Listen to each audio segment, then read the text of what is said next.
মাত্র 50,000 টাকা নিয়ে বের হলাম R15 কিনতে। হ্যাঁ, ঠিকই শুনছেন, তবে সেটা ইয়ামাহা ব্র্যান্ডের টা না, সেটা হচ্ছে চায়না কোম্পানির ইলেকট্রনিক বাইক।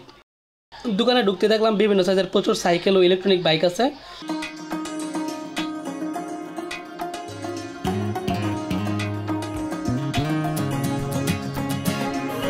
রাফসানের জন্য একটা বাইক চয়েস করলাম ও ইফাতের জন্য একটা সাইকেল চয়েস করলাম।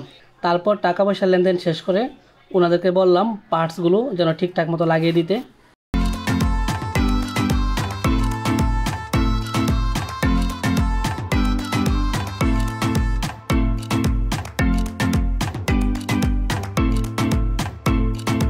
বাইকের পিছনে R15 একটি নাম্বার প্লেটও লাগিয়ে দিল।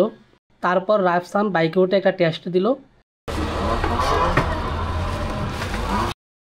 বাইক ও সাইকেল ওটার মধ্যে করে নিয়ে যাওয়া হচ্ছে বাসার উদ্দেশ্যে। বাসায় এসে সাইকেল ও বাইক চালিয়ে দুই ভাই অনেক খুশি। আর বাইক ও সাইকেলের স্পন্সর ছিল বড় মামা।